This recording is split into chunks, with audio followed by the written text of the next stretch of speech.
Un saludo a todos. Mi nombre es Enrique Mesa Vargas. Soy ingeniero industrial de la Universidad Autónoma de Colombia. Llevo aproximadamente 20 años trabajando tanto en producción como en calidad.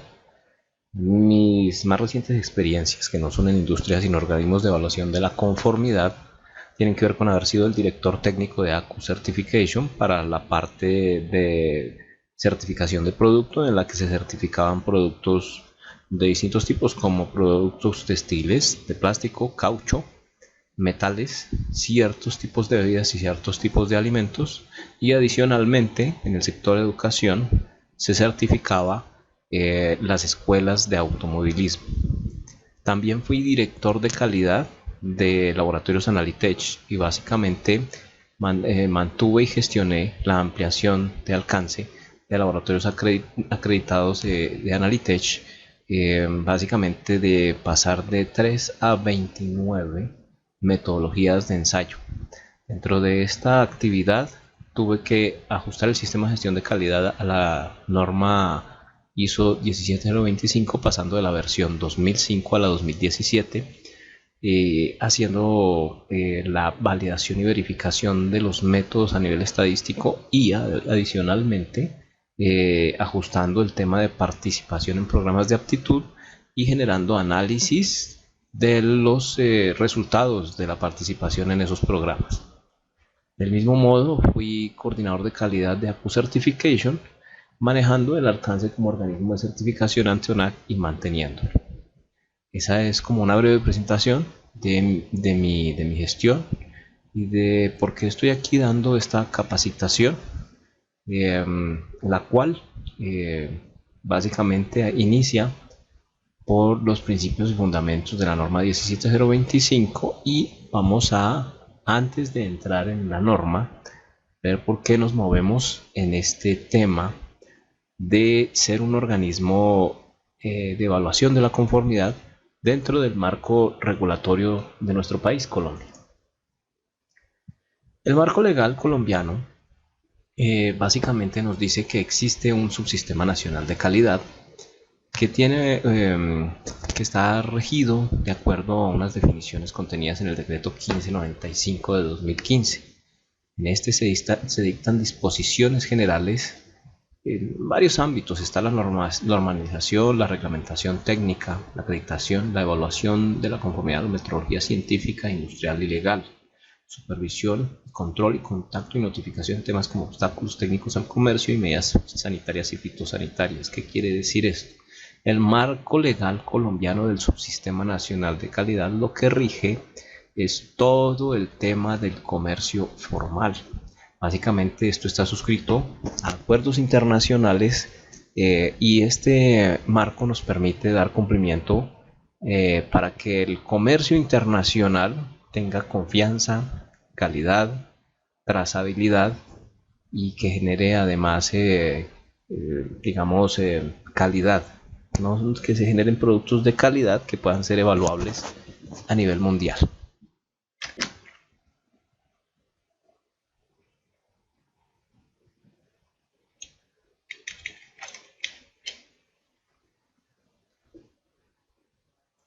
El decreto 1595 de 2015 se les va a entregar con el material adjunto. Básicamente lo pueden encontrar en internet en la página oficial de la función pública. El decreto 1595 básicamente lo que reglamenta es todo el tema del subsistema nacional de calidad y los actores que intervienen en el subsistema nacional de calidad. O sea, que lo que está haciendo un organismo de evaluación de la conformidad sea un organismo de certificación de producto, de sistema de gestión, un organismo de certificación de personas, un organismo de inspección, un laboratorio de calibración, un laboratorio de ensayos, entre otros. Básicamente es participar de este sistema nacional de calidad y por eso estos organismos son acreditados por el Organismo Nacional de Acreditación. El Organismo Nacional de Acreditación es el que ha sido comisionado por el gobierno para que ejecute las actividades de vigilancia de acreditación y vigilancia del cumplimiento de los requisitos, que son requisitos derivados de acuerdos internacionales, como les dije inicialmente. Entonces, básicamente, si ustedes siguen esta presentación, en donde vean la letra azul, pueden encontrar links directamente a los documentos de los que está hablando esta presentación. Entonces, como les estaba diciendo, el Sistema Nacional de Calidad es un arreglo de instituciones que conforman la infraestructura de calidad en Colombia.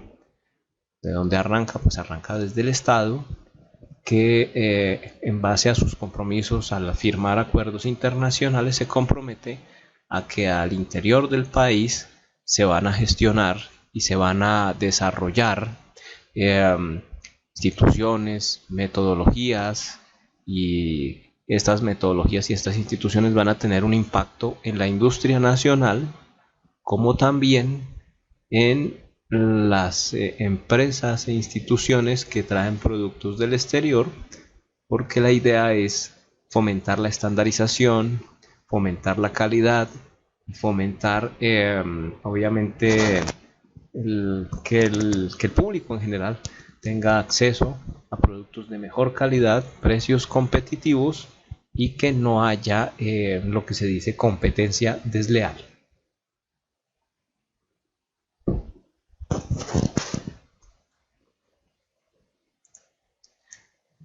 Sistema de calidad, Sistema Nacional de Calidad, está conformado por el Instituto Colombiano de Normas Técnicas y Certificación como organismo nacional de normalización. ¿Qué quiere decir?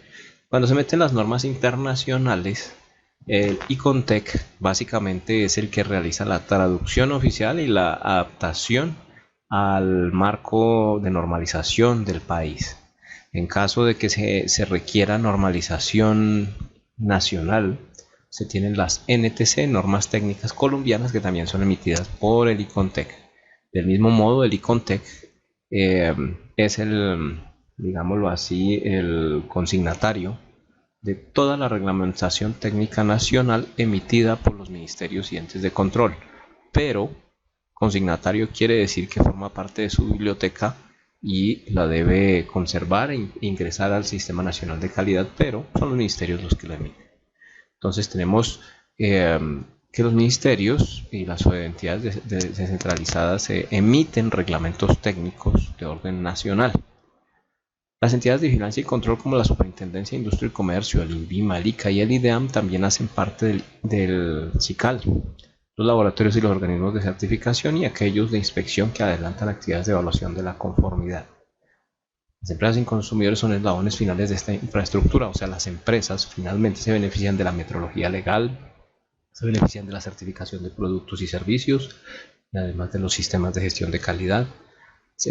Son prácticamente los principales clientes de los laboratorios de calibración y de los laboratorios de certificación. Aquí podemos ver en esta presentación que van a tener cómo al hacer clic al logo entramos en la página de cada una de las instituciones, pues para que podamos navegarla y poder conocer los servicios de cada una de estas entidades. Podemos ver, por ejemplo, que en el ICONTEC tiene un buscador de normas, que aquí lo vemos, en el que podemos hacer algunas consultas sobre si la norma se encuentra, si está vigente o si no está vigente. Por ejemplo, vamos a buscar una norma por número.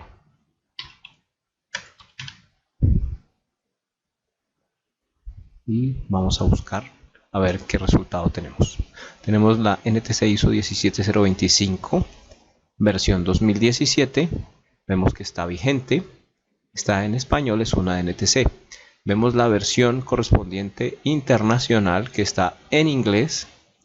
Vemos la edición número 1 también, que se encuentra vigente, pero no ha sido comprada. Aquí lo podemos ver. La norma la tiene ICONTEC. Está disponible para su descarga. Y pasamos al visor de la norma, en donde podemos gestionar algunas cosas como por ejemplo, pues si necesitamos comprarla, cuánto vale en pesos, cuánto valen en dólares. Y obviamente a través del portal podemos hacer una compra digital, descargarla en PDF o podemos hacer la compra física en el centro de documentación de Icontec. Los ministerios y entes de control básicamente son entidades que nos básicamente son entidades que regulan el comportamiento de las industrias, de los gremios y de determinadas entidades que gestionan, digamos, la calidad y la seguridad de los servicios que se prestan a los ciudadanos. Un ejemplo de esto es el Ministerio de Minas y Energía, que regula la calidad de los combustibles, regula las instalaciones de gas natural a nivel domiciliario, las instalaciones de gas natural vehicular, entre otros. Entonces, ¿cuál es el esquema de los... bueno, devolvámonos a la anterior, porque quiero que vean también cómo el Instituto Nacional de Metrología, por ejemplo, que maneja la parte de metrología legal,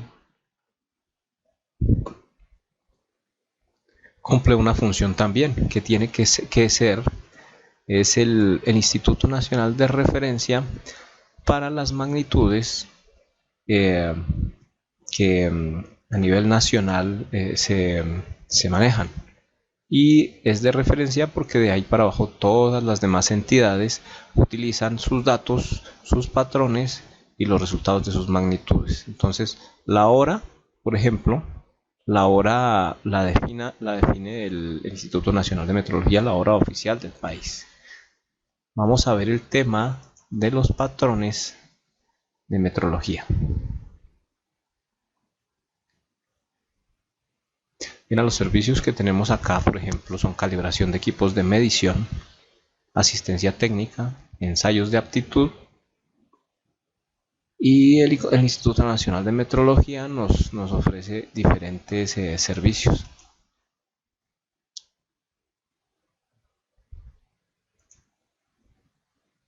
Está un poco lenta la página.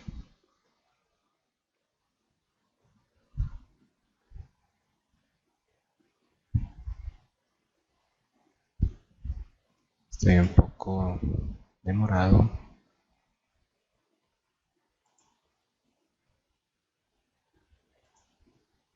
¿Qué podemos ver acá? El Instituto Nacional de Metrología, por ejemplo, surte la hora legal colombiana. La podemos ver acá.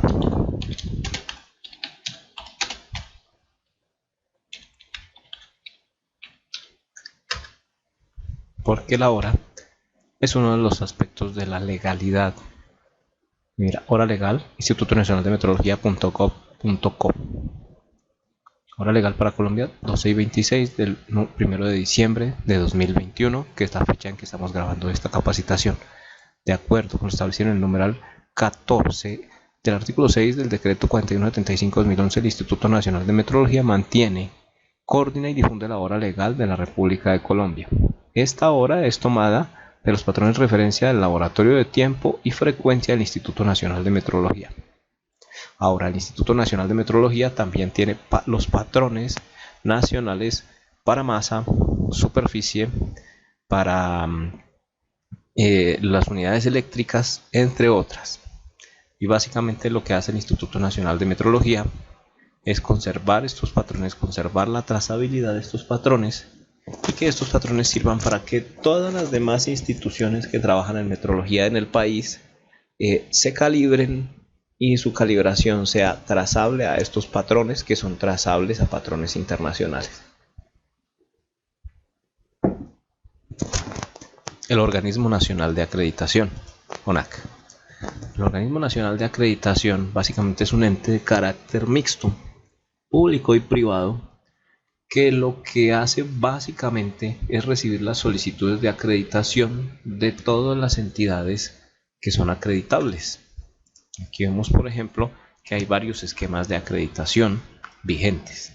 Tenemos centros de diagnóstico automotor. Los centros de diagnóstico automotor son organismos de inspección que básicamente, como su nombre lo indican, inspeccionan un vehículo y con base en una normatividad y unos requisitos que están en la normatividad, determinan si el vehículo cumple o no cumple esas condiciones, y de acuerdo a esos resultados se determina si el vehículo es seguro para transitar en las vías del país. También vemos centros de reconocimiento de conductores, que son básicamente organismos de certificación de personas, en donde, en base a una normatividad vigente, se califica a una persona con el fin de determinar si tiene las condiciones físicas, psicológicas para transitar maniobrando o conduciendo un vehículo por las vías del país. Los centros de certificación de sistemas de gestión, los organismos de certificación de sistemas de gestión son como Icontec, como Bureau Veritas, SGS, como Cotecna, muchos otros más. Básicamente son los organismos que certifican los sistemas de gestión, como la ISO 9000, ISO 14000, ISO 45000, 27000, seguridad de la información, ISO 37000, sistemas de gestión anticorrupción, entre muchos otros. Las entidades de certificación digital, como las que surten procesos de Certifirma, y organismos de gases de efecto invernadero, estos no los distingo claramente. Los laboratorios clínicos se tienen que certificar, igual que los laboratorios de calibración y los laboratorios de ensayo, con la norma ISO 17025, porque son laboratorios que realizan mediciones, que realizan a nivel interno, a nivel externo, calibraciones, y que tienen que utilizar para su gestión y su labor patrones o instrumentos de medición trazables a patrones internacionales. Organismos autorizados de verificación meteorológica son los organismos que visitan al cliente y en sitio hacen la verificación de sus equipos y de que realmente estén dando lo que deben dar. Les doy un ejemplo: las estaciones de servicio, que son básicamente surtidores de combustible, y estos organismos, cuando visitan esas estaciones de servicio, lo que verifican es que si te dice que te está entregando 5 galones de gasolina, sean 5 galones de gasolina, no 5.1 o 4.9, sino 5 galones de gasolina, pues con base en que ellos también tienen elementos de medición que tienen que ser medibles y trazables a patrones internacionales, pero esos elementos de medición deben ser operados en el campo y deben ser operados frente al cliente, y forman parte de la metrología legal, pero también de, digámoslo así, entes de control como la Superintendencia de Industria y Comercio, alcaldías locales. Organismos de certificación de personas, adicional a los centros de reconocimiento de conductores, tenemos organismos de certificación de personas específicos con normas específicas. ¿Por qué la diferencia con los centros de reconocimiento de conductores?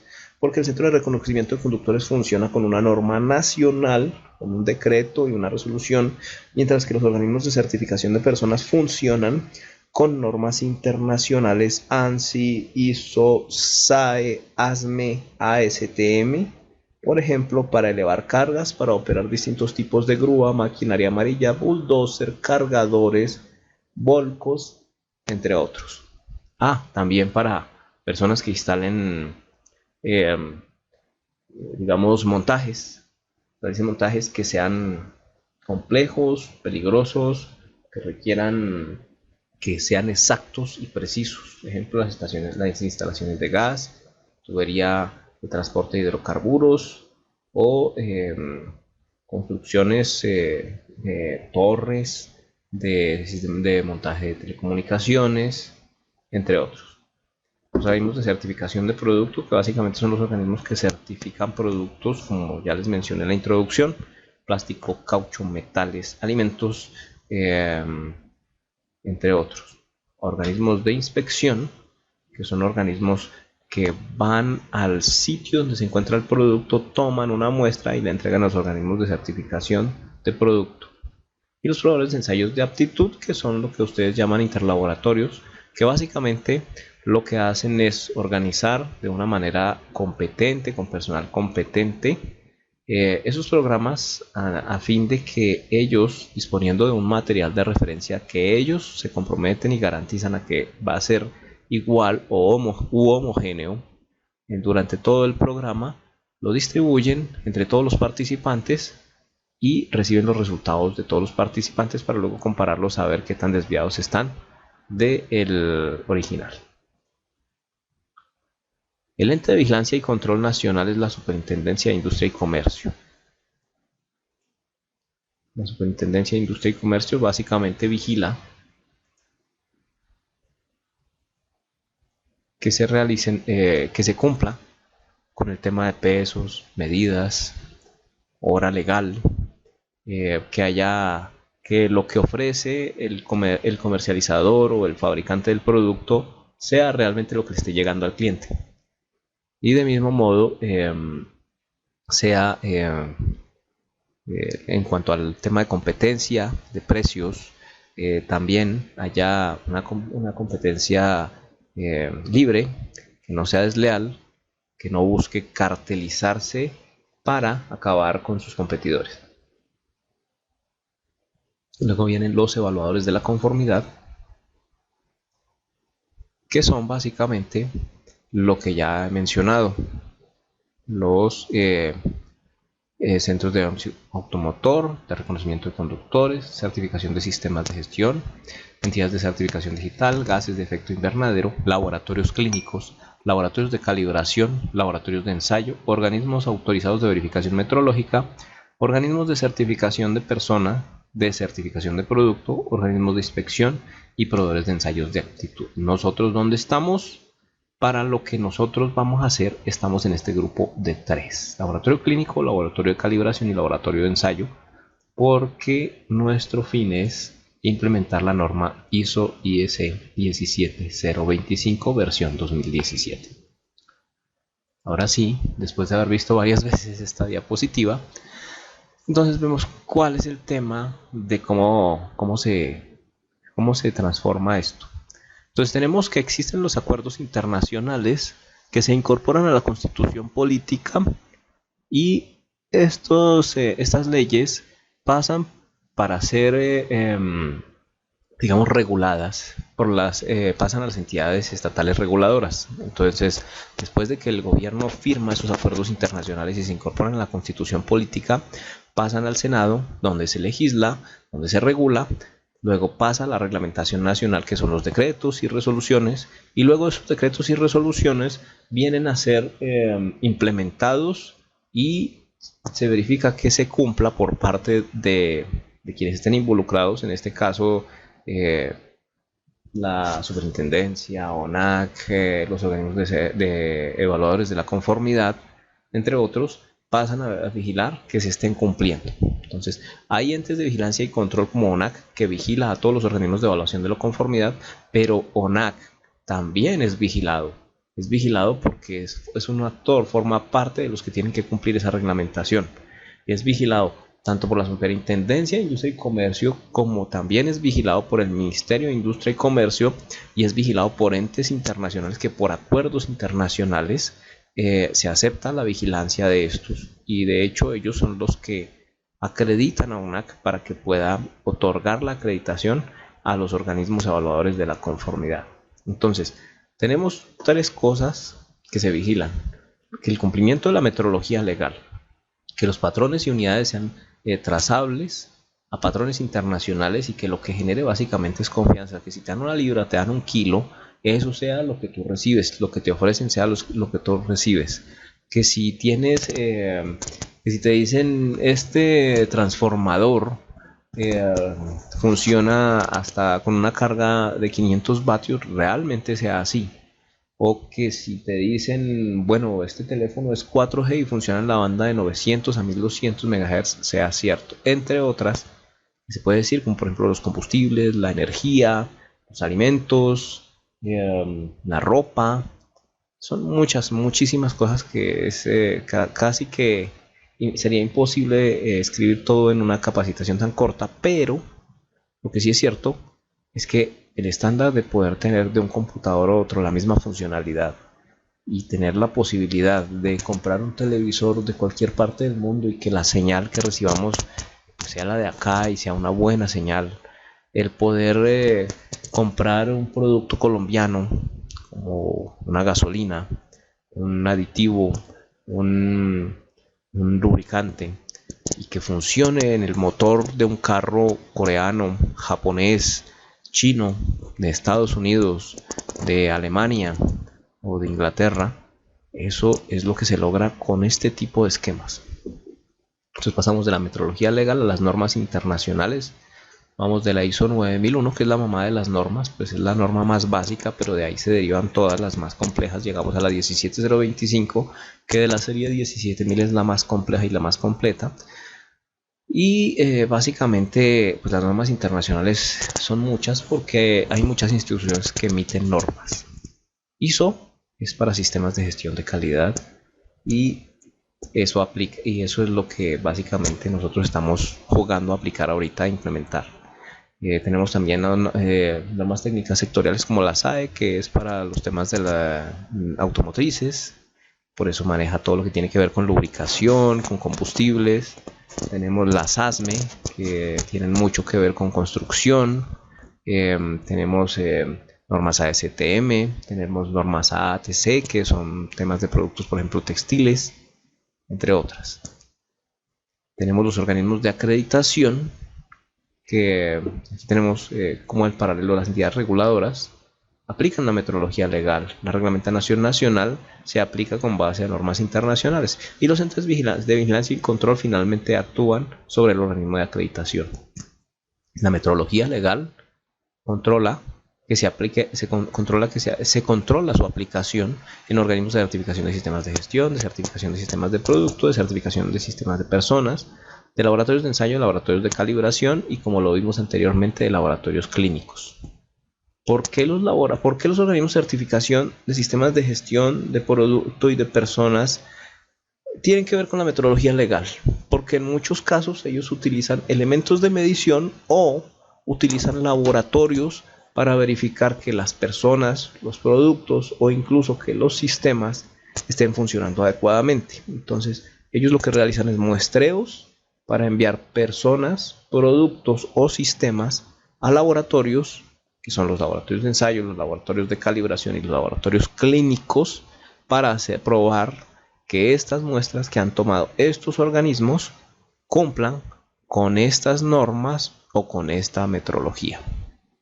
Entonces, el laboratorio de calibración y de ensayo y clínico, aunque parece el último en el orden, es la información más crítica, porque básicamente es la que da confianza en que las cosas están haciendo bien. Una falla en los resultados de un laboratorio puede generar resultados catastróficos. Vamos a hablar de los esquemas de acreditación aplicables a los organismos de evaluación de la conformidad. ¿Y por qué tenemos que se llaman ISO y EC? Como podemos ver aquí en el logo pequeñito, ISO quiere decir International Organization for Standardization, Organización Internacional para la Estandarización. Y la IEC es la Comisión Internacional Electrotécnica. Entonces, todas estas normas son técnicamente debatidas, evaluadas, se simula su aplicación, se hacen ajustes y se emiten a nivel mundial.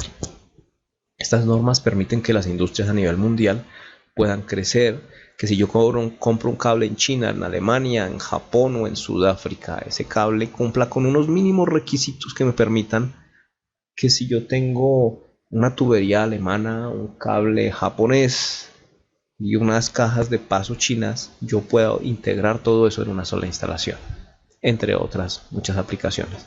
Entonces vemos que la aplicación de las normas según sus alcances son ISO IS 17020 para organismos de inspección, uno de los cuales es, por ejemplo, como ya les expliqué, el Centro de Diagnóstico Automotor o CDA. La ISO IS 17021, organismos de certificación de sistemas de gestión. Los tres ejemplos más grandes a nivel mundial son para nosotros, Icontec aquí en Colombia, y para el mundo Bureau Veritas y SGS. También tenemos la ISO IS 17024, organismos de certificación de personas, de los que tenemos los centros de reconocimiento de conductores, pero también tenemos los organismos que capacitan operadores de maquinaria amarilla, instaladores de tubería de gas domiciliario, instaladores de sistemas de combustión de gas vehicular y también, por ejemplo, los que certifican los soldadores. También tenemos en la ISO 17025 los laboratorios de ensayo calibración y los laboratorios clínicos actualmente. La ISO IS 17029 son organismos de validación y verificación metrológica, que ya lo habíamos hablado y puse el ejemplo de las estaciones de servicio, pero también se aplica, por ejemplo, a las unidades de masa, en donde vemos que las básculas, las pesas, también son vigiladas y verificadas. La 17034, que es para fabricantes de materiales de referencia para programas de aptitud. Son fabricantes cuyos estándares son tan altos que pueden ofrecer, por ejemplo, en un rollo de tela, que el peso del primer centímetro de la tela va a ser igual al segundo, al tercero, al cuarto, al quinto, hasta el kilómetro 50. Entre otras características, como por ejemplo que tenga el mismo número de hilos en urdimbre y en trama. Urdimbre a lo ancho y trama a lo largo. Tenemos también la 17043, que nos interesa a nosotros directamente porque son proveedores de programas de aptitud, es decir, organismos que organizan lo que ya les había explicado a nivel mundial, ese grupo de empresas que van al que se les van a enviar esos materiales de referencia, o para nosotros, en nuestro caso, un equipo, un sensor de referencia, lo van a hacer rodar por todo el mundo, verificando que cada uno de ellos mantenga las mismas condiciones de conservación, realice los ejercicios de calibración y entregue unos resultados que van a ser comparados con los de todos los participantes que van a hacer la medición de ese mismo equipo y van a verificar en qué estado nos encontramos con respecto a todos los demás. Y por último tenemos en la 17065 los organismos de certificación de producto, que básicamente lo que evalúan es la calidad de los productos y servicios ofrecidos y que han sido reglamentados por el Estado. Por ejemplo, las partes para freno que llegan importadas deben de ser evaluadas por un organismo de certificación de producto antes de tener la aprobación para ser comercializada en el país. Y cada lote, sea un contenedor, sea un pallet o sea todo un buque portacontenedores, debe ser detenido, debe ser muestreado, debe ser evaluado hasta su liberación o que se le prohíba la entrada al país. Vamos a hablar de los requisitos de acreditación para los laboratorios de calibración. Estos requisitos obviamente se ampliarán en la capacitación específica de 17025. Este es, como les digo, un video de básicamente sensibilización. La primera es que debe existir como una unidad, como una entidad legal con objeto social y alcance acorde a las actividades que se van a acreditar. Nosotros ya debemos saber qué es lo que vamos a acreditar, cuál es, entonces eso debe estar dentro de nuestro objeto social del negocio. Nuestro objeto social puede tener ventas a raíz de vehículos, podemos dictar capacitaciones, podemos comercializar repuestos, cable, podemos hacer muchísimas cosas, pero lo que vamos a hacer como laboratorio, lo que vamos a solicitar que se acredite debe estar puntual y explícito en el certificado de Cámara y Comercio o representación legal y debe ser vigente. Además tenemos que estar al día con Cámara y Comercio para poder presentarnos. Segundo, debe tener estructura organizacional que soporte los procesos solicitados por la norma de acreditación y los reglamentos aplicables según el contrato entre el OEC, organismo evaluador de la conformidad, y el ente acreditador ONAC. ¿Qué quiere decir eso? Una estructura organizacional que soporte los procesos solicitados por la norma. Estamos hablando de que tenemos que comprometernos con los que pide la 17025. Si la norma nos pide un representante legal, lo debemos tener. Si nos pide alguien que se encargue de la calidad, lo debemos tener. Si nos pide un encargado del área técnica, lo debemos tener. Si nos pide unas instalaciones y bajo unas condiciones específicas, lo debemos tener. Si nos pide que debemos mantener confidencialidad, debemos tener imparcialidad, lo debemos cumplir. Esto es muy amplio. pero igual lo vamos a explicar en posteriores sesiones. Tercero, contar con el recurso humano competente determinado por medio de evaluaciones. Aquí quedó un poquito corto, pero es por medio de evaluaciones. Básicamente a nosotros nos puede traer a alguien tanta documentación como sea posible y la debemos verificar. Pero además de ver la documentación en donde dice que estudió en la Universidad de los Andes, que hizo un posgrado en Georgetown, que hizo un curso, no sé, en Buró Veritas, que hizo además una gran capacitación de actualización en algún instituto de Ecopetrol y que aparte de eso ha recibido capacitaciones por empresas internacionales de distinto tipo, debemos poner a prueba todo eso que se dice para verificar que realmente aplica el conocimiento que se dice que tiene.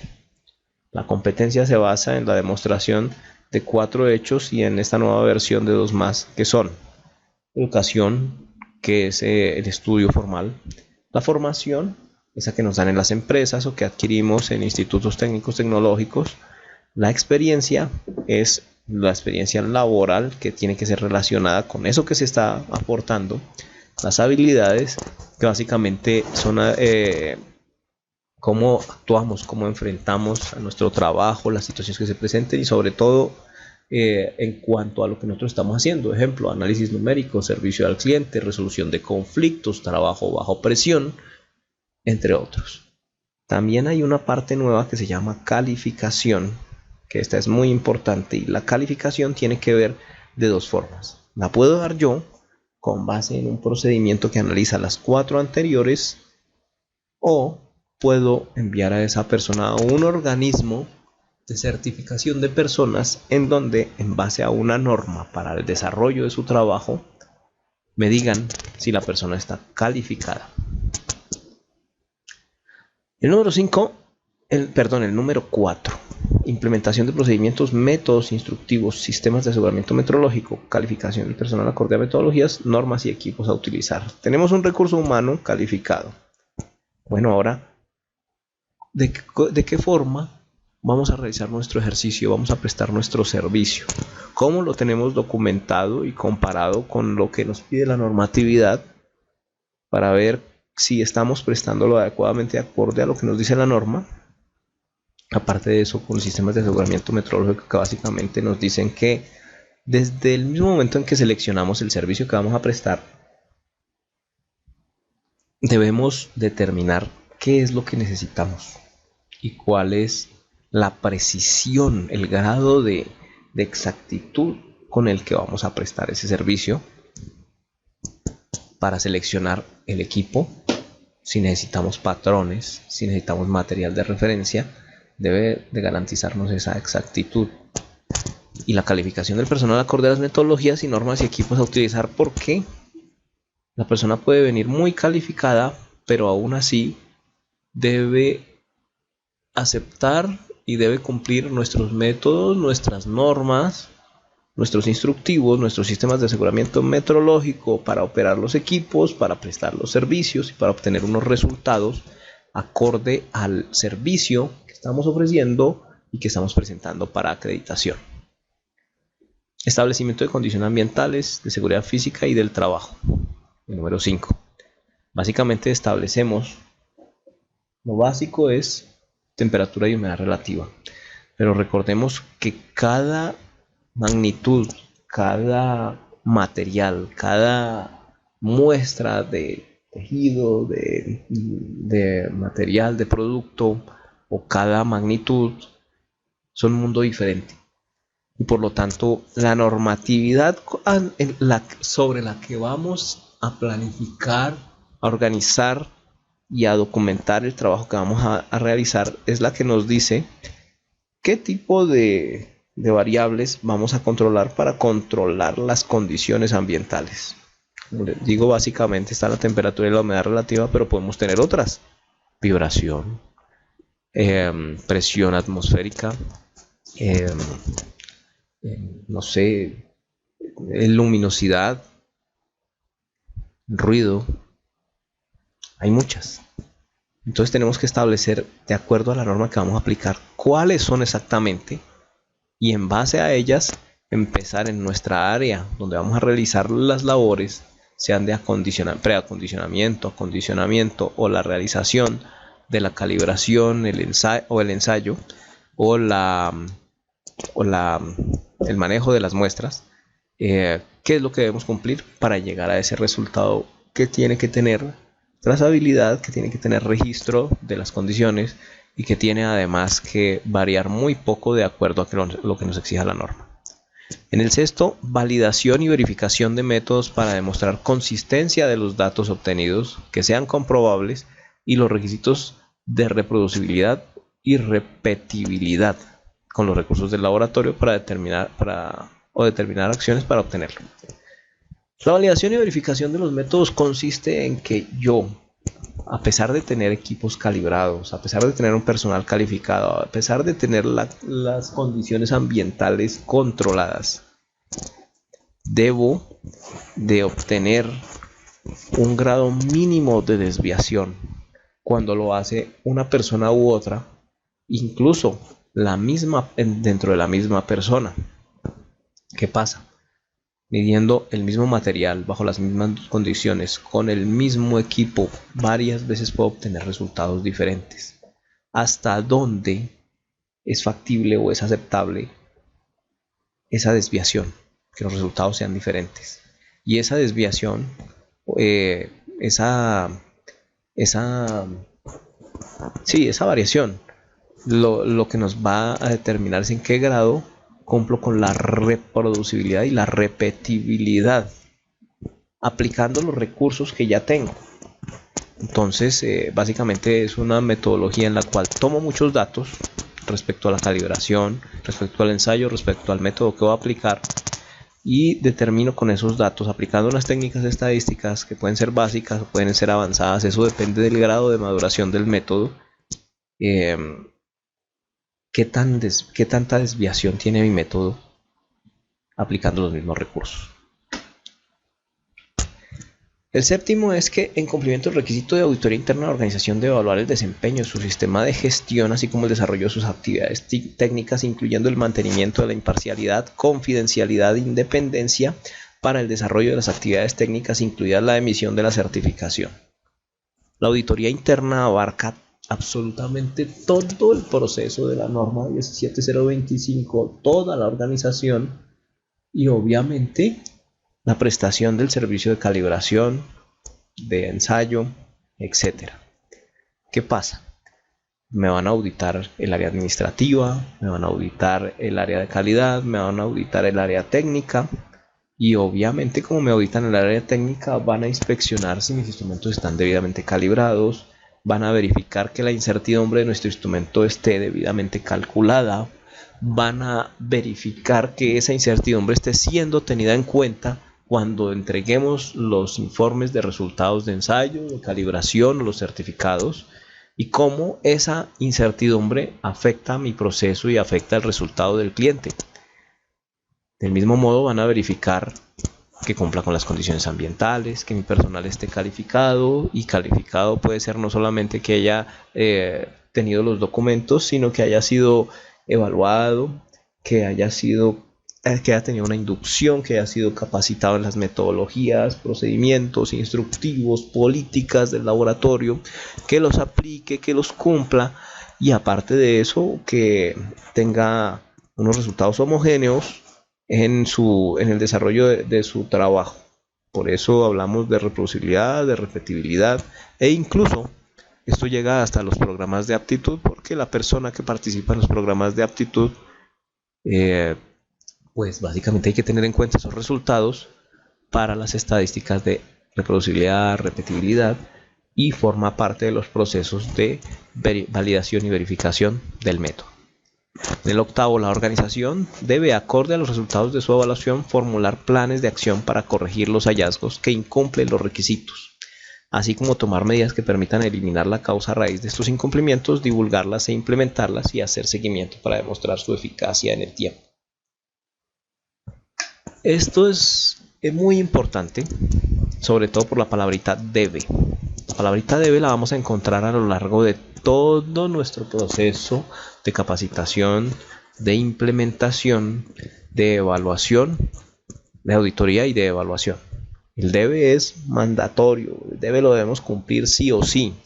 Y básicamente con eso lo que quiere decir es que cuando nosotros decimos que estamos aplicando un procedimiento, un método, un instructivo, que estamos cumpliendo, registrando una información en un formato, después de registrar esa información se queda convertido en un registro, y esos registros son almacenados o los documentos son distribuidos. Estamos comprometiéndonos con cada numeral de la norma a cumplirlo. Y obviamente si en algún momento hay evidencia de que no estemos cumpliendo, sea porque partamos de la base de que es un proceso en el que el cliente llega y hace una solicitud y eso tiene un flujo de trabajo hasta la entrega de unos resultados, un informe de resultados y un certificado.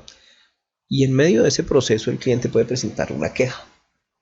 Se puede presentar una omisión por parte del personal del laboratorio.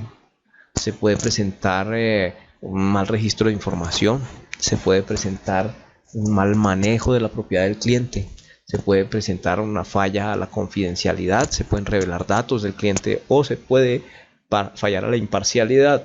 Es decir, este cliente me cae mal, no lo paso, o y este es mi amiguito, este es mi familiar, hay que pasarlo y hay que cambiar los resultados como sea.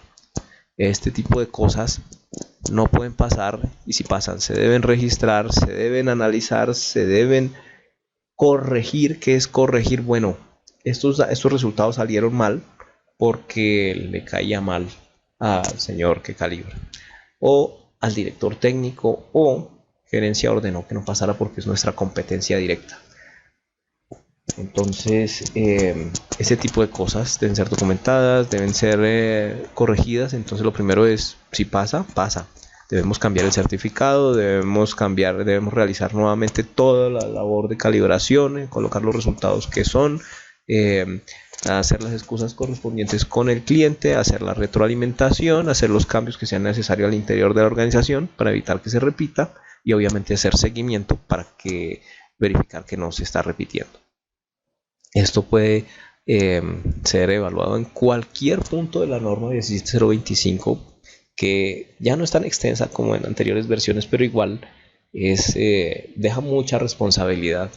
En conceptos básicos ya no los hace tan puntualizados, pero igual siendo generales la responsabilidad es muy amplia y muy grande.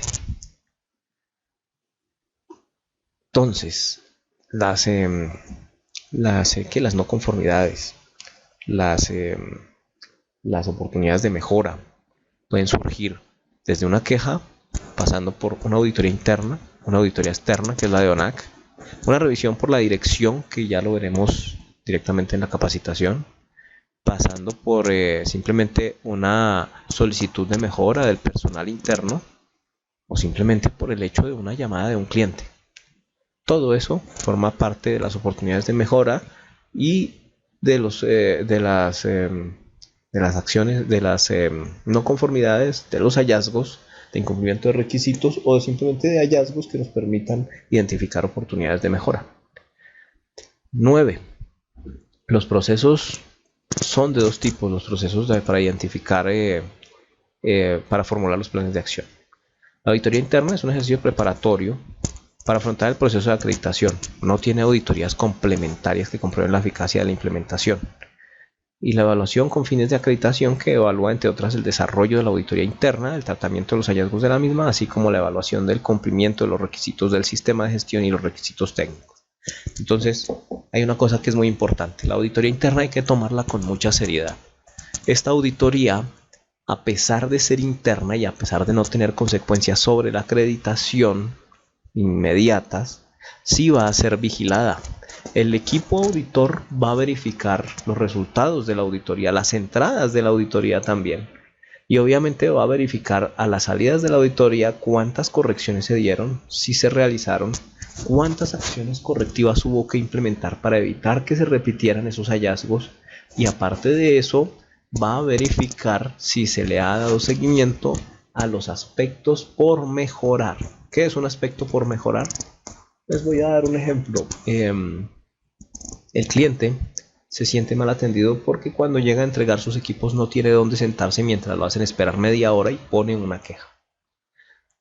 El organismo tiene todas sus normas en PDF, pero desorganizadas en el laboratorio, entonces requiere, a pesar de que están ahí y que son todas las que necesitan, están tiradas encima de escritorios o están dentro de una caja, y como aspecto a mejorar, el auditor puede sugerir que se utilice un archivador para organizar un centro de documentación. Es un ejemplo de las muchas cosas que se pueden encontrar como oportunidades de mejora. En caso de tener hallazgos de no conformidad, el OBC, Laboratorio de Calibración de Ensayo Clínico, debe presentar un plan de acción para su aprobación con un plazo máximo para su aprobación de 20 días calendario y con 2 intentos de aprobación. ¿Qué quiere decir eso?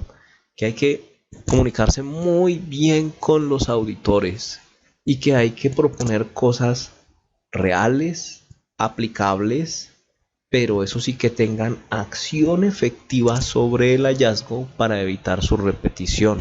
Muchas veces la acción inmediata va a los documentos, pero también tenemos que ir a que las personas aparentemente que no aplicaron el documento o que tuvieron una omisión sean recapacitadas, calificadas, y que dentro del plan de acción se incluya el seguimiento. Muchas veces ese seguimiento no se puede verificar en una auditoría complementaria. Después de 3 meses, por ejemplo, volver a participar en un programa de aptitud, es decir, un interlaboratorio, es imposible. Pero la organización se puede inscribir en ese plan de acción y el organismo de acreditación le dará seguimiento, porque hay que reportar los resultados al organismo de acreditación, y el grupo auditor o el historial que va del organismo que va a tener el grupo auditor, pues básicamente va a ser revisado por ellos antes de la siguiente auditoría y van a venir a ver, bueno, cuáles fueron los resultados que tuvieron, si se inscribieron, no se inscribieron, si participaron, no participaron. ¿Qué quiere decir esto? Que no hay que decir mentiras, que lo que decimos lo vamos a hacer. Y obviamente ellos tienen que evaluar que nuestro plan, el plan que les entregamos, que les formulamos, realmente cumpla. Porque si no se cumple, perdimos un dinero basado en solicitud de la auditoría, la inversión que hacemos, absolutamente todo.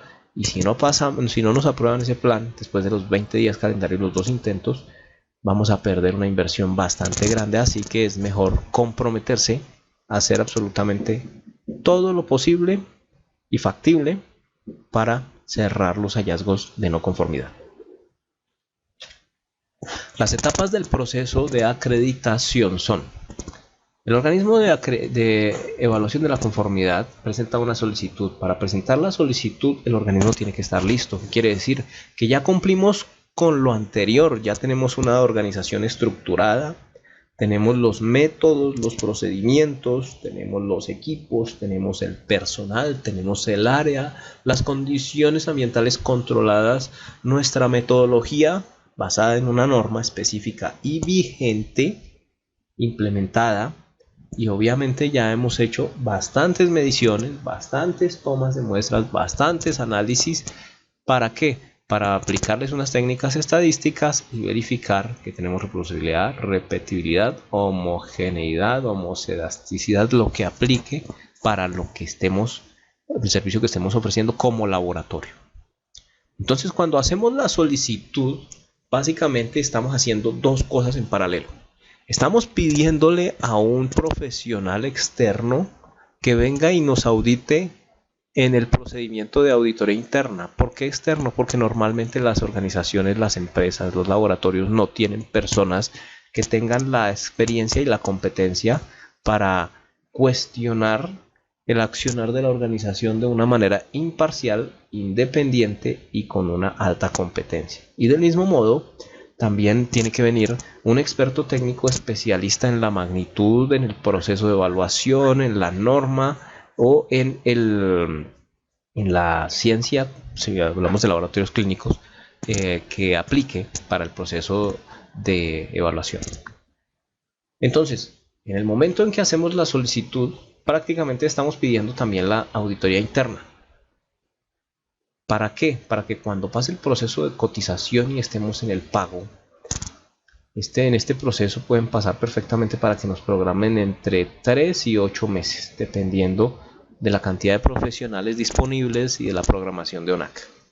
Entonces, en ese proceso nosotros nos ajustamos el cinturón y seguimos trabajando mientras nos han hecho la auditoría por acá. Entre estos dos nos han hecho la auditoría interna, obtuvimos unos resultados y vamos generando el plan de acción de auditoría interna para cerrar los hallazgos de no conformidad que hayamos tenido. Cuando realizamos el pago es porque nos han enviado una documentación de programación, y después de la programación básicamente lo que nos solicitan es la entrega de una documentación que enviamos. El paquete documental está conformado por el sistema de gestión, por las hojas de vida del personal, por la Cámara de Comercio, el RUT, por la metodología, las hojas de vida de equipo. Son muchas cosas que veremos más adelante. Entonces empieza la etapa 1, que es que el equipo auditor, toda esa información que recibe, empieza a revisarla y la empieza a revisar contra cada requisito de la norma. ¿Para qué? Para verificar que esa información coincida con los requisitos de la norma. Entonces, bueno, ya tienen procedimientos de personal, tiene procedimientos para control de documentos, para control de registros, tiene procedimientos técnicos, tiene manejo de acciones correctivas, preventivas y de mejora, tiene cumple el procedimiento, el requisito de infraestructura. Entonces, como ya cumple todo lo que nos está pidiendo la norma, programamos la etapa 2. Antes de la etapa 2 ellos generan un informe de hallazgos. ¿Cuál es el informe de hallazgos? Documentación que falte aquí o documentación que se haya analizado y se vea que, aunque se dice que cumple con el requisito, a juicio de ellos no lo cumple, viene acá en el informe de hallazgos. Ese nos lo envían antes de iniciar la etapa 2. Es decir, que cuando llegue la etapa 2 podemos haber tomado acciones correctivas y preventivas y de mejora. ¿Qué quiere decir? Que cuando llegue la etapa 2 y tenemos una no conformidad, un hallazgo, podemos mostrar la evidencia de que hemos cerrado ese hallazgo. ¿Para qué? Para que no pase a este otro informe de hallazgo, que es el definitivo. Y esta etapa 2 es lo que llaman la auditoría, que es cuando ellos van y visitan las instalaciones del laboratorio. Entonces, en el informe de la etapa 2 sale un informe de hallazgos, y en ese informe de hallazgos sí tenemos que hacer un plan de acción. Entonces, si nosotros en este informe de hallazgos, antes de esta etapa 2, generamos ya acciones para eliminar esos hallazgos, pues no van a pasar acá. Por lo tanto, no vamos a necesitar un plan de acción tan pesado y tan grande, pero tenemos que ser rápidos en eso.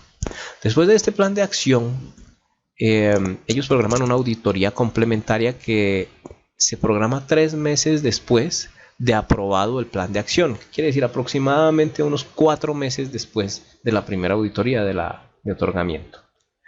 En la auditoría complementaria pues tenemos que esforzarnos más, pero sin embargo lo que se va a revisar no es todo el sistema de gestión ni toda la documentación, sino que se va a profundizar en estas acciones que se dieron acá. Lo que dije que iba a cambiar, lo que dije que iba a mejorar, las capacitaciones que iba a dar, las calibraciones que iba a realizar, los mantenimientos en los que iba a incurrir, se tienen que cumplir. Y aparte de eso, todo debe estar documentado y con evidencia. Y seguramente, si tenemos una no conformidad con respecto al método de calibración, el método de ensayo o la metodología para hacer un análisis físico, químico, biológico, lo van a revisar, van a atestiguar. Atestiguar es ver cómo hago las cosas con respecto a los requisitos de una norma. Cuando lo testifiquen en mi metodología, el experto técnico, pues ellos emitirán un informe final. Ese informe final va a un comité de acreditación, y si el comité de acreditación dice que nos acreditamos, vamos a la firma de contrato. Es donde asumimos todos los compromisos con respecto al RAC 01 de ONAC, que va a ser un documento que veremos en detalle, y se procede a la entrega del certificado. A partir de la fecha de entrega del certificado, podemos empezar a prestar servicios de calibración con alcance acreditado por ONAC. Este es el final del proceso de acreditación. Vamos a ver unos conceptos finales para que no vayamos dando tumbos, y básicamente son los siguientes: los criterios y el alcance de auditoría. Una auditoría tiene entre sus objetivos determinar el grado de conformidad del sistema de gestión que se va a auditar con los criterios de auditoría. Así que previamente debemos determinar cuáles son dichos criterios, es decir, cuál va a ser la referencia frente a la que determinar la conformidad e identificar posibles áreas de deficiencias que pueden presentar un riesgo para el desempeño del sistema de gestión. ISO 19011 define criterios de auditoría como el conjunto de requisitos usados como referencia frente a la cual se compara la evidencia objetiva. Ejemplo, nos vamos a acreditar con la ISO 17025-2017. Ese es el criterio de la auditoría. Y el criterio de la auditoría abarca también la reglamentación del acreditador, porque el que nos va a acreditar es ONAC y ellos tienen pues una reglamentación. Entonces, el criterio es ISO 17025-2017. El reglamento de acreditación versión, creo que va en la versión 8. También, bueno, documentación adicional. El alcance. El alcance es en qué grado debe estar implementada la norma para un laboratorio, sea el que sea, debe ser a total. Pero también el alcance puede ser en qué magnitudes voy a acreditar mis métodos de ensayo, de calibración o de laboratorio clínico. Entonces, ¿en qué magnitud lo vamos a hacer? Presión acústica, frecuencia, masa, volumen, en temas de productos como productos de plástico, caucho, resistencia mecánica, resistencia eléctrica. Ese es el alcance. Y otra parte del alcance define cuál es el rango en que lo voy a hacer. De, por ejemplo, superficie, medidas de 1 metro a 150 metros, medidas de 0 a 25 milímetros con una precisión de una micrométrica, medidas de volumen, desde 1 mililitro o 1 centilitro hasta 1000 litros o metros cúbicos. ¿Cuál es el grado de precisión? Una décima, 1 centilitro, 1 picolitro, 1 hectolitro. Ahí vamos a ver que hay que conocer metrología también para establecer ese tipo de cosas. Y es parte de las necesidades que vamos a abarcar en este inicio de este proceso, que básicamente quiero que sea muy práctico, quiero que sea acompañado por mi persona y obviamente que ustedes, poniendo de su parte entusiasmo y sobre todo curiosidad, podamos lograr en poco tiempo. Los criterios de alcance de la auditoría, entonces, para nosotros a nivel de laboratorio son la ISO IS 17025-2017, requisitos generales para la competencia de laboratorios de ensayo y de calibración. Vamos a ver si funciona el link.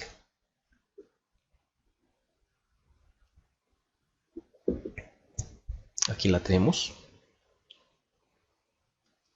Por el momento no voy a mostrar más. El RAC 3.0-01, reglas del servicio de acreditación. Reglamento de ONAC. El CA 4102, criterios específicos de acreditación, trazabilidad metrológica, importantísimo para todo laboratorio.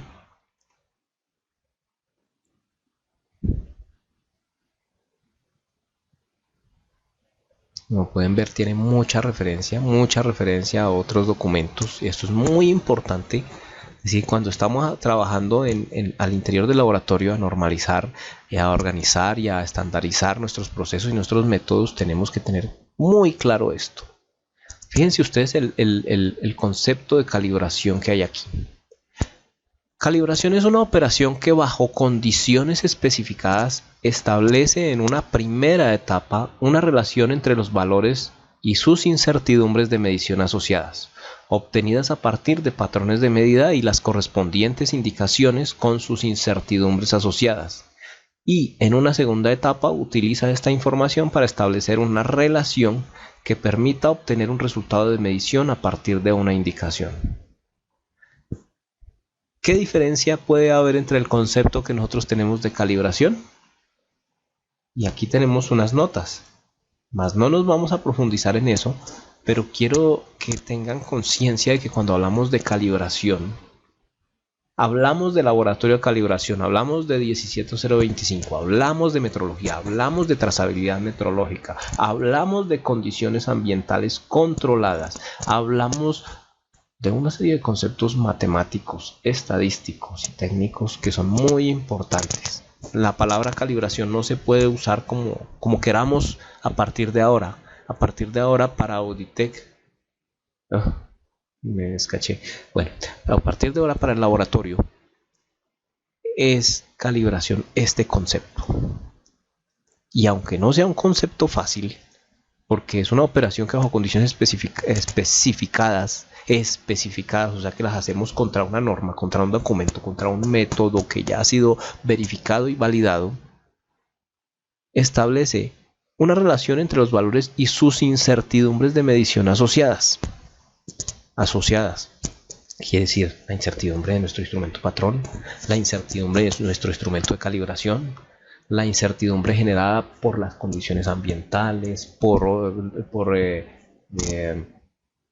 otro tipo de instrumentos que utilicemos, como por ejemplo accesorios. Aparte de eso, la incertidumbre que nos da el hecho de que una persona, un ser humano, por el solo hecho de ser humano, puede generar diferencias. De un ser humano a otro ser humano hay diferencias en la aplicación de métodos, en ejercer una fuerza, en una observación. Entonces, todo esto tiene que ser tenido en cuenta.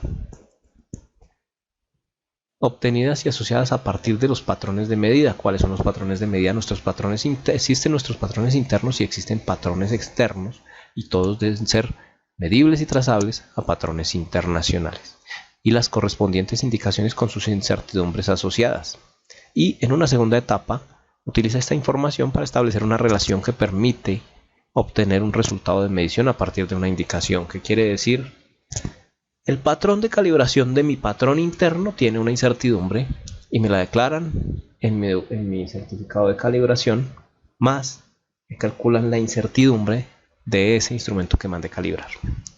Ese instrumento que mandé calibrar lo utilizo como patrón de los otros instrumentos al interior de mi laboratorio. Por lo tanto, esa incertidumbre debe ser la primera que se suma además a la incertidumbre que yo obtengo por validación y verificación del método de mi instrumento que utilizo como instrumento de trabajo, instrumento del día a día. Y todo eso sumado, más obviamente las diferencias que voy a encontrar en el número de lecturas que voy a realizar para cada punto de calibración, es lo que me va a dar la incertidumbre expandida. No nos extendemos más en este concepto, vamos a continuar. CA-06 versión 3. Criterios específicos para la estimación y determinación de declaración de la incertidumbre de medición en la calibración. CA-06 versión 3. Vamos a ver una definición muy básica. Vemos los documentos de referencia y aquí, por ejemplo, podemos ver que los criterios, los laboratorios de calibración acreditados y vigilados por ONAC deben estimar las incertidumbres de medición para todas las calibraciones y mediciones cubiertas por el alcance. El alcance es lo que pusimos en la solicitud. Los laboratorios de calibración acreditados y vigilados por ONAC deberán estimar las incertidumbres en la medición de conformidad con la guía para expresión de incertidumbre GUM, un documento que debemos comprar, tener, leer, entender y aplicar, incluido sus conceptos, sus documentos complementarios y la guía ISO 35, otro con el que tenemos que hacer lo mismo. Criterios de ONAC sobre expresión de incertidumbre en los alcances de acreditación de laboratorios de calibración. Entonces, el alcance de acreditación de un laboratorio acreditado por ONAC debe incluir la capacidad de medición y calibración, el famoso CMC que vemos en todos los certificados de acreditación de ONAC para laboratorios, expresada en términos de A. Mesurando o material de referencia. ¿Cuál es el mesurando? La unidad que vamos a medir. Método, procedimiento de calibración, medición y o tipo de instrumentos, material que se va a calibrar y medir. Método según la ANSI número tal, la ISO número tal, la ASTM número tal. Vigente. Intervalo de medición y parámetros adicionales cuando sea aplicable. Por ejemplo, frecuencia y voltaje aplicado. Fíjense que aquí nos sale un ejemplo muy bueno para nuestros casos. Intervalo 60 a 90 hercios. Parámetros adicionales, puntos específicos de calibración: 55, 60, 70, 75, 80, 85, 90. Parámetros adicionales, esos son los parámetros adicionales que pueden, como un ejemplo. Incertidumbre de la medición. La incertidumbre es de acuerdo a algo que nosotros, ya con base en nuestro certificado de calibración de nuestro instrumento, en base a la verificación de nuestros otros instrumentos, en base a la reproducibilidad, repetibilidad, a la desviación obtenida por de las mediciones en cada técnico de calibración o analista, obtenemos. Todo eso lo sumamos para tener la incertidumbre en la medición. La CMC, capacidad de medición y de calibración, se debe expresar sin ambigüedad en los alcances de acreditación y consecuentemente en la menor incertidumbre que puede obtener un laboratorio durante una calibración o una medición. ¿Qué quiere decir? Que eso va a ser muy específico, nos va a poner adentro o fuera del mercado. El que tenga el más pequeño es el que menor incertidumbre ofrece, y es el que más va a ser demandado o solicitado, o el que va a tener el precio más alto. Quedamos acá porque eso tenemos que ampliarlo técnicamente. SEA 3.00, agrupaciones por magnitud y método de calibración o ámbito de calibración aplicables a laboratorios de calibración. Entonces, ¿qué magnitudes vamos a usar? Acústica, ultrasonido, vibración. Fíjense que aquí tenemos todo, absolutamente todo, para decir cuál es nuestro alcance, cuáles son las unidades: presión acústica y frecuencia acústica. Grupo de equipos e instrumentos: sonómetros, calibradores acústicos, dosímetros, audiómetros. Intensidad y velocidad acústica: analizador de frecuencia, sonómetro. Impedancia acústica, tubo de impedancia acústica. Igual en caudal y velocidad de fluidos: caudal másico, caudal volumétrico, medidores de flujo líquidos, diferente agua, rotámetros, caudalímetros, medidores por flujo de Coriolis y magnéticos. Esto es un concepto que tiene que ver con física. Anemómetros, tubos Pitot, fracción. Vamos a una más conocida por todos: magnitud, presión pesada hidrostática, comparación material de referencia, dimensional, longitud, bloques patrono calibre, micrómetros, comparadores, medidores espesores, pie de rey, calibradores, profundímetros, reglas graduadas, cintas métricas, medidores de espesor por ultrasonido, palpadores, extensómetros. Aquí está, digamos, la caracterización de las magnitudes, las unidades y los instrumentos. De aquí tenemos que tomar la información para determinar nuestro alcance, luego nuestra metodología, luego calcular con base a nuestros equipos, nuestro personal, nuestras condiciones ambientales, el CMC, y poder pasar la solicitud. Vamos con el siguiente. SEA 3.0-04, política para participación en ensayos de aptitud. Y volvamos un momento.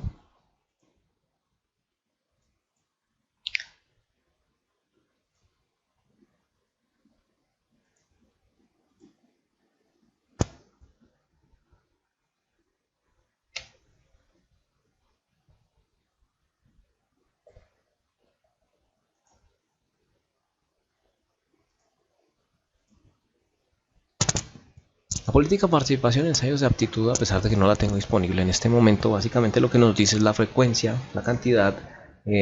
Si tenemos un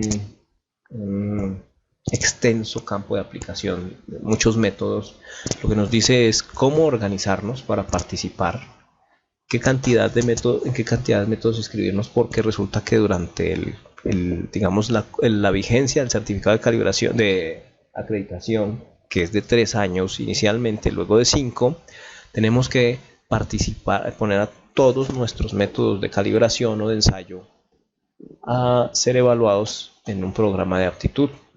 Entonces lo que nos dice es cómo organizarnos para cumplir con la 17034, la 17043 y obviamente el requisito de la 17025.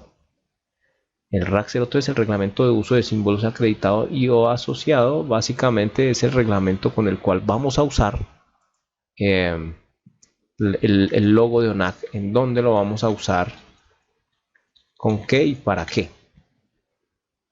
Eso no puede ser usado en todas las publicidades, no puede ser usado en todos los documentos, no puede ser usado en toda la página web. Así que ONAC nos dice qué nos permite, qué no nos permite, cuál es el logo, cuál es el color, el tamaño, cómo se usa bien. Como podemos ver, el logo cambió. Aquí nos dice todo, absolutamente todo. Y si por alguna razón incumplimos este procedimiento, nos pueden suspender la acreditación, nos la pueden cancelar e incluso pueden entrar en acciones legales por usar de una manera fraudulenta el logo. Así que este es otro documento que en la generalidad de esta presentación, lo que les estoy diciendo es lo importante que es cumplir con todos estos compromisos y obviamente que estamos comprometidos con hacerlo y básicamente esta es una presentación para hacer conciencia de lo que nos estamos metiendo, de lo importante que es y de que en el momento en que veamos que no podemos cumplirlo, hagamos un plan de acción y nos pongamos a la tarea de cumplirlo, porque es una gran inversión, como ustedes nos lo han dicho, como ustedes lo saben, una inversión de largo plazo. El proceso de acreditación puede durar fácilmente un año, metiéndole la ficha, trabajando muy duro, pero obviamente los beneficios son grandes. Esto ha sido todo por este momento, por este capítulo, y en la próxima presentación arrancaremos con los principios y fundamentos. Les deseo a todos un feliz día y espero que continuemos conversando acerca de este tema y retroalimentándonos. Felicidades para todos.